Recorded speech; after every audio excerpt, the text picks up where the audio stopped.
मनोचिकित्सक और डॉक्टर कर रहे मजदूरों की जांच। 24 घंटे एम्स में रह सकते हैं श्रमिक। हॉस्पिटल ने सभी 41 श्रमिकों को बताया शारीरिक रूप से स्वस्थ।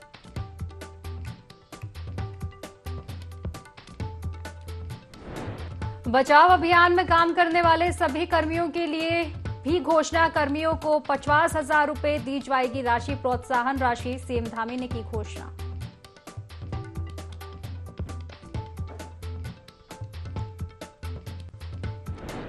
टनल से निकले मजदूरों से मिलने अस्पताल पहुंचे सीएम धामी। रेस्क्यू में लगे जवानों से की मुलाकात। मजदूरों को 1-1 लाख रुपए का चेक दिया।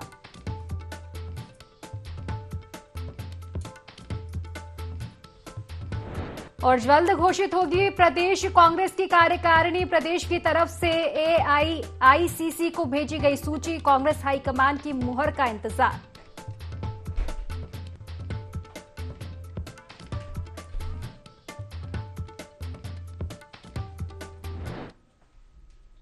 नमस्कार, देवभूमि लाइव देख रहे हैं आप और मैं हूं आपके साथ खुशी व्यास। चलिए रुक करेंगे खास खबर की ओर, जहां उत्तरकाशी के सलक्यारा टनल में फंसे 41 मजदूरों के सुरक्षित बाहर निकलने की दुआएं अब कबूल हो गई है। आपको बता दें कि प्रधानमंत्री नरेंद्र मोदी ने सलक्यारा में 41 श्रमिकों की सकुशल वापसी पर मुख्यमंत्री धामी को फोन कर शुभकामनाएं दी। साथ ही 17 दिन बाद उत्तराखंड की सलक्यारा सुरंग से सफलतापूर्वक बचाए गए श्रमिकों से प्रधानमंत्री नरेंद्र मोदी ने टेलीफोन पर बातचीत की। उन्होंने कहा कि बाबा केदार की कृपा से आप सभी सुरक्षित बाहर आए हैं। उन्होंने कहा कि 16 दिन सुरंग में रहना बहुत ही हिम्मत की बात है, लेकिन आप लोगों ने हिम्मत बनाए रखी। उन्होंने मुख्यमंत्री पुष्कर सिंह धामी को फोन पर शुभकामनाएं भी दी और श्रमिकों के बारे में मुख्यमंत्री से जानकारी भी ली।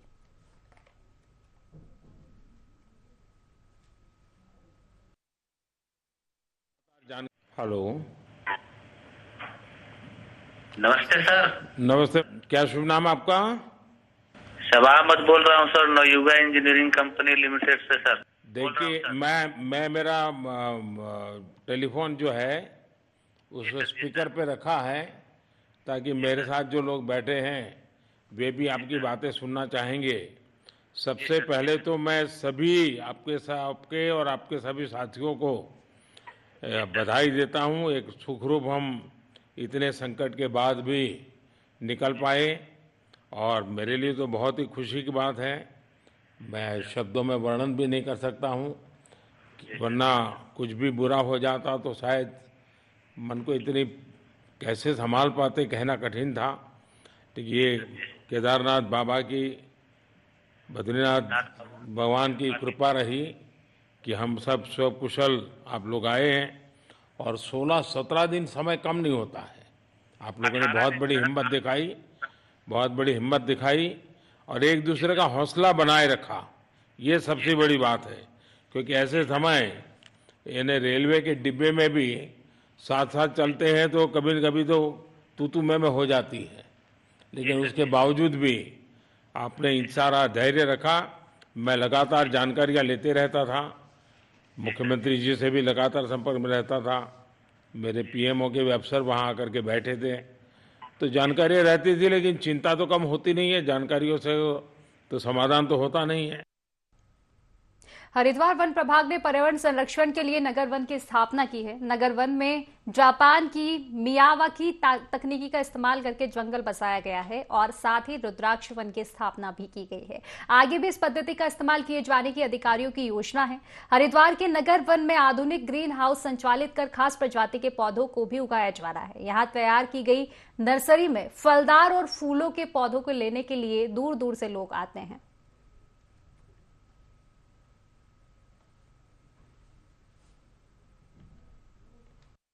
निधि वन में हम अपने पूर्वज के नाम से एक वृक्ष स्थापित करते हैं, जो वृक्ष हमारे आजीवन, हमारी आने वाली संतति के लिए हमारे पूर्वज के आशीर्वाद के रूप में उपस्थित रहता है और हम निरंतर अपने पूर्वज को अपने हृदय के निकट पाते हैं। ये निश्चित रूप से वन विभाग की तरफ से एक अति उत्कृष्ट पहल है और मैं चाहता हूँ कि इस तरह के वन हर नगर में, हर शहर में किए जाएं, जिससे कि दोनों चीज़ें हम अपने पूर्वजों के प्रति सम्मान भी प्रकट करेंगे और साथ साथ पर्यावरण को एक बहुत बड़ी हम सुरक्षा प्रदान करेंगे। जो मियावाकी पद्धति है, एक जापान के बॉटनिस्ट थे अकीरा मियावाकी, उनके द्वारा ये सघन वन को शॉर्ट टाइम में प्रोड्यूस करने की पद्धति है। इसमें जो है नॉर्मल जो हमारे वन लगता है उससे जो है थोड़ा 30 गुना ज़्यादा सघन प्लांटेशन होता है इसमें। जैसे जो नगर वन में हमने यहाँ लगाया है वो 1 हेक्टेयर में 16,666 पौध लगाई है हमने। और जैसे कि आपने देखा ही कि स्थिति कैसी है उसकी, बढ़िया वन फ्लरिश हो रहा है और अच्छा है। और ये मेनली जो लगाया जाता है इसलिए लगाया जाता है अर्बन एरियाज के बगल में लगाया जाता है, जिससे कि जो अर्बन एरियाज के जो निवासी हैं उन्हें शुद्ध हवा, एक वातावरण प्रोवाइड हो। प्रभारी मंत्री डॉक्टर प्रेमचंद अग्रवाल ने चिन्याली सोंड में सामुदायिक स्वास्थ्य केंद्र के विशेष वार्ड में श्रमिकों से मुलाकात की। 17 दिन तक घेरे रखने पर मंत्री डॉक्टर प्रेमचंद अग्रवाल ने श्रमिकों को बधाइयां दी। मंत्री से मुलाकात के दौरान श्रमिकों ने केंद्र और उत्तराखंड सरकार का आभार प्रकट किया। प्रभारी मंत्री डॉक्टर प्रेमचंद अग्रवाल ने श्रमिकों से मुलाकात करते हुए कहा कि आपको मुश्किल में जानकर सरकार ने फौरन देश की सभी एजेंसियों और विदेश के एक्सपर्ट को बुलाया। प्रभारी मंत्री ने आगे कहा कि प्रदेश के मुखिया पुष्कर सिंह धामी खुद यहां डेरा जमाए हुए थे। देश के प्रधानमंत्री नरेंद्र मोदी भी लगातार श्रमिकों को बाहर निकालने के लिए प्रयास कर रहे थे। पीएम कार्यालय के अधिकारी लगातार रेस्क्यू स्थल पर मौजूद थे।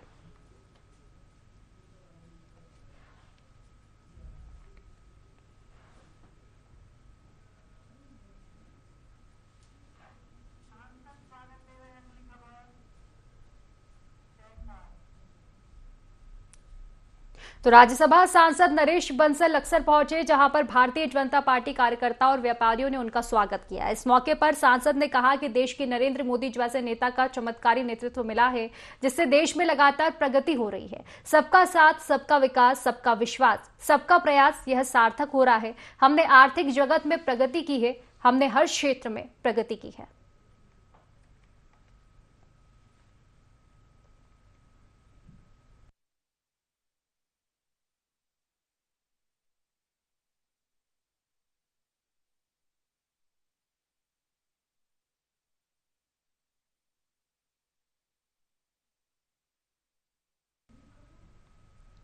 तो देखिए, राज्यसभा सांसद नरेश बंसल पहुंचे थे। अक्सर भाजपा कार्यकर्ता और व्यापारियों ने उनका स्वागत किया। अपने विश्व के सबसे लोकप्रिय नेता, भारत के यशस्वी प्रधानमंत्री श्री नरेंद्र मोदी जी का चमत्कारी नेतृत्व मिला हुआ है, जिसके कारण चहुमुखी प्रगति हो रही है। सबका साथ, सबका विकास, सबका विश्वास, सबका प्रयास, ये सार्थक हो रहा है। हमने देखा है आर्थिक जगत में प्रगति की है चारों क्षेत्रों में, चाहे रोड कनेक्टिविटी हो, रेल कनेक्टिविटी हो, एयर कनेक्टिविटी हो, स्किल डेवलपमेंट का कोई क्षेत्र ऐसा नहीं है जिसमें काम नहीं हो रहा है। चौमुखी विकास हो रहा है प्रदेश के अंदर भी।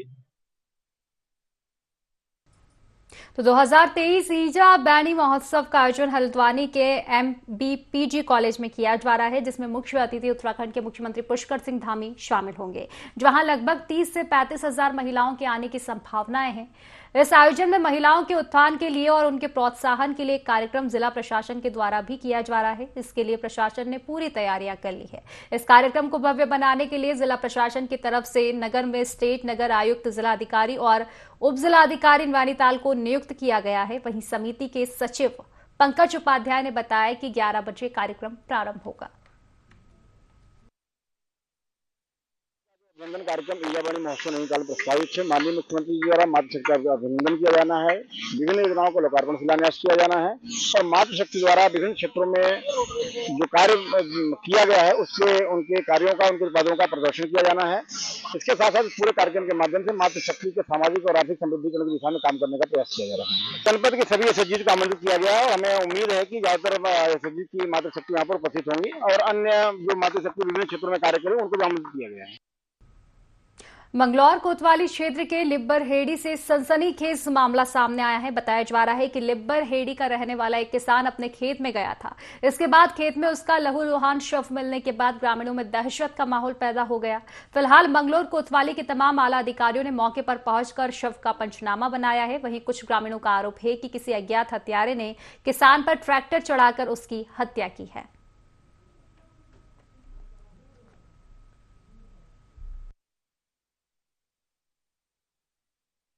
दरअसल पुलिस को सूचना मिली थी, वहाँ पे जो है एक व्यक्ति भरतपुर के जंगल में वहाँ पे कैजुअल्टी हुई है, ट्रैक्टर के नीचे हैं, टायर के नीचे। तो उस संबंध में सूचना पे जो है पुलिस मौके पे आई है और इसमें पंचायतनामा वगैरह कार्रवाई की जा रही है। जो भी फैक्ट पोस्टमार्टम वगैरह से सामने आएंगे उस आधार पर आगे कार्रवाई होगी। अभी कोई लड़ाई झगड़ा इस तरह की बातें सामने नहीं आई और जो भी चीज़ें होगी पोस्टमार्टम के बाद क्लियर होगी। चलिए खबरों में आगे बढ़ेंगे, जहां Indian oil corporation limited company द्वारा लक्सर और खानपुर क्षेत्र के 100 टीबी मरीजों को पोषण किट का वितरण किया गया। लक्सर स्थित सामुदायिक स्वास्थ्य केंद्र परिसर में आयोजित कार्यक्रम में एसीएमओ डॉक्टर अनिल कुमार वर्मा और सीएससी प्रभारी डॉक्टर नलीद असवाल और कंपनी के अधिकारी मौजूद रहे। आपको बता दें कि भारत सरकार द्वारा साल 2025 तक भारत को टीबी मुक्त करने का लक्ष्य रखा गया है और इसके लिए टीबी मुक्त भारत अभियान चलाया गया है। इस अभियान में तमाम समाज सेवी संगठन और बड़ी कंपनियां भारत सरकार का सहयोग कर रही है। Indian oil corporation limited company द्वारा भी लक्सर और खानपुर क्षेत्र के मरीजों को गोद लिया गया है।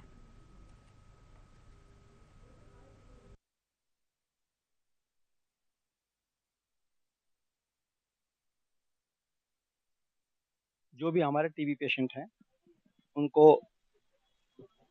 पौष्टिक कैसे तत्व दिए जाए और उनका कैसे ध्यान रखा जाए, तो हमारे माननीय स्वास्थ्य मंत्री जी के तत्वाधान में पूरे उत्तराखंड के अंदर जो भी डॉट्स के पेशेंट हैं उनको ये पोषण किट जो हमारी निक्षय के अंडर में आती है, निक्षय पोषण किट कहते हैं, या सीएसआर के माध्यम से जो हमारा इंडियन ऑयल कारपोरेशन के रजत शहरी जो संस्था है हमारी वो डिस्ट्रीब्यूट कर रही है। और एक एक पेशेंट जो भी हमारा है उसको लाइन लिस्टेड किया है और उसको डिस्ट्रीब्यूट कर रहे हैं ताकि वो हस्त पुष्ट रहे और अपने स्वास्थ्य का ध्यान रखे।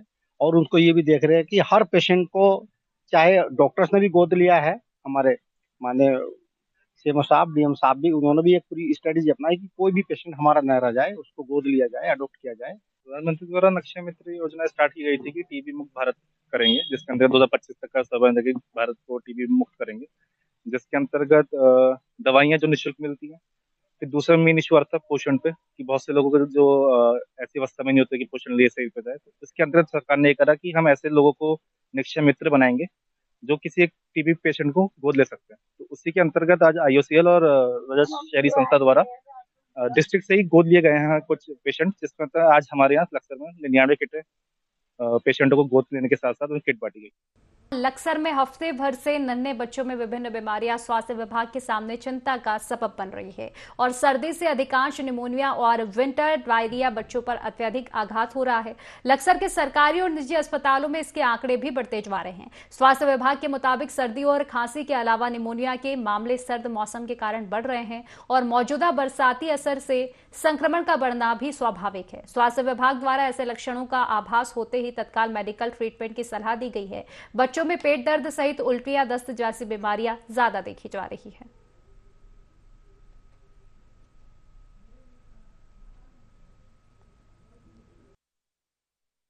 हमारे उत्तराखंड के भारत में कहीं भी कोई असर नहीं है, उससे कोई पैनिक होने की जरूरत नहीं है। आपके माध्यम से हम यही कहना चाहते हैं कि सभी को समझाए ये कुछ नहीं है, ये केवल अभी जो दूसरे कंट्रीज में है क्या है उसके बारे में कुछ नहीं कह सकते।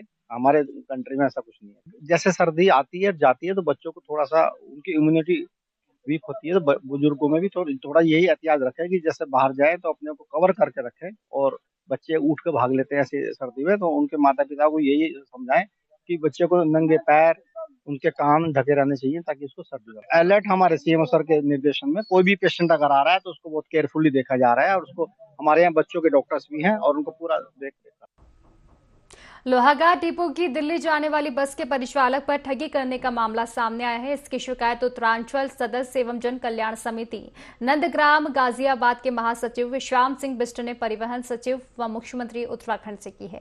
मामले के संज्ञान में आने पर लोहाघाट डिपो के प्रभारी एजीएम नरेंद्र कुमार गौतम ने बताया कि जांच में आरोप सत्य पाए गए हैं। परिचालक के द्वारा 3 सवारियों से दिल्ली के पैसे लेकर उन्हें गजरौला का टिकट थमा दिया गया था। उन्होंने यह कहा यह काफी गंभीर मामला है जिस पर लोहाघाट डिपो के परिचालक राजेंद्र सिंह रावत को निलंबित करने के साथ साथ चालक अतुल कुमार को ऑफ रोड कर दिया गया है।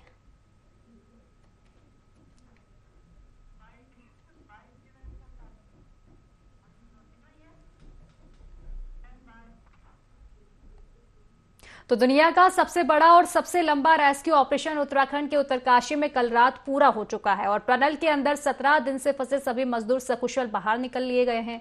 IND24 ने पहले दिन से इसका पल पल का अपडेट अपने दर्शकों तक पहुंचाया। आखिरी पल तक जब सभी 41 मजदूर सुरंग से बाहर निकाले गए तब भी IND24 की टीम मौके पर मौजूद रही।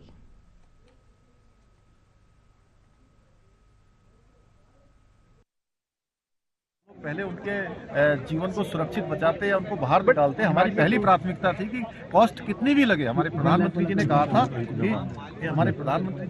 कि किसी भी कीमत पर सबको सुरक्षित बाहर निकालना है, ये हमारी प्राथमिकता थी। और भी जो सहायता होगी वो करेंगे और NHI DCL जिसमें सभी लोग काम करते हैं उनसे भी हम अनुरोध करेंगे कि उस हमारे इन श्रमिक भाइयों को जो 41 है उनको जो है कुछ दिनों के लिए 15 दिन 20 दिन या 1 महीने के लिए सवेतन उनको जो है उनके घर जाने के लिए और रहने की जो है अनुमति दें। जो भी अभी चेकअप हुआ है आने के बाद उनका ब्लड प्रेशर चेक हुआ है, अन्य जो भी जरूरी जो शुरुआती जो लक्षण होते हैं वो किसी प्रकार के किसी भी कमजोरी के या किसी थकावट के किसी बुखार के कोई भी लक्षण उनके अंदर नहीं है, सारे के सारे स्वस्थ हैं। और इतना बताऊं कि जब उनके लिए अंदर स्ट्रेचर की व्यवस्था की थी कि वो स्ट्रेचर से आए, उसमें स्ट्रेचर में नहीं आए, सारे लोग क्रोलिंग करके आए हैं, तो वो सब स्वस्थ हैं। पूरे भारत की जीत है और खुशी की दिवाली है।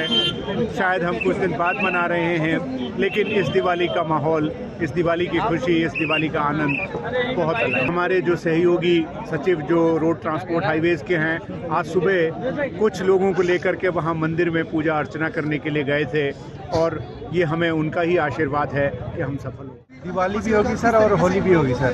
सबसे बात हुआ सर, सबको लेके अभी मेडिकल गए सर। अभी जब तक उसका स्वास्थ्य ठीक नहीं हो जाएगा तब सर उसके बाद काम फिर शुरू करेंगे हम लोग। सीएम पुष्कर सिंह धामी ने रेस्क्यू किए गए मजदूरों से चिंदवाली स्वाड़ अस्पताल जाकर मुलाकात की। इस दौरान सीएम ने सभी मजदूरों को 1-1 लाख रुपए का चेक दिया। फिलहाल सभी मजदूरों को एम्स ऋषिकेश भेजा गया है। आपको बता दें कि सीएम धामी ने रेस्क्यू अभियान में महत्वपूर्ण भूमिका निभाने वालों को 50-50 हजार रुपए इनाम देने की घोषणा भी की है।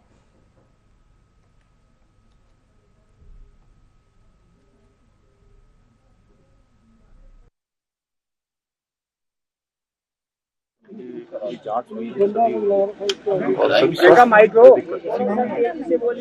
प्रोत्साहन की राशि थी वो भी उनको दे दी है और अभी एम्स ऋषिकेश के लिए भी उनको। तो चमोली पुलिस को बड़ी सफलता हाथ लगी है। पुलिस ने 1 किलो 30 ग्राम चरस के साथ एक व्यक्ति को गिरफ्तार किया है। चमोली एसपी रेखा यादव ने जानकारी देते हुए बताया कि थराली पुलिस ने कल देर रात्रि चेकिंग के दौरान चरस के साथ एक व्यक्ति को गिरफ्तार किया है। जब्त चरस की कीमत करीब 1,30,000 आंकी जा रही है। साथ ही बताया गया कि इस साल NDPS एक्ट के तहत 15 मामले दर्ज किए गए हैं, जिसमें 30 किलो अवैध चरस जब्त की गई है।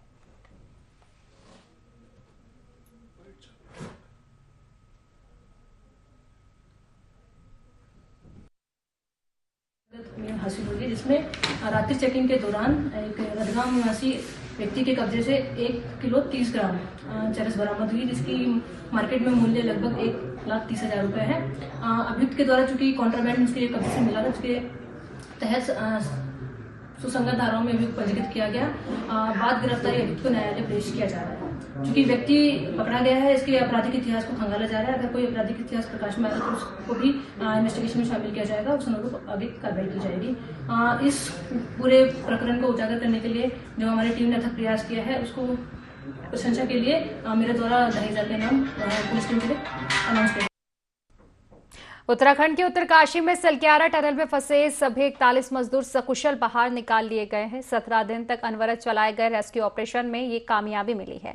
इस दौरान देश के 144 करोड़ लोगों ने इन श्रमवीरों की सकुशल वापसी की कामना की। सारी सरकारी आपदा राहत एजेंसियां, सेना के जवान, वॉलंटियर्स और आम लोगों ने जिंदगी बचाने के महायज्ञ में अपनी आहुतियां दी।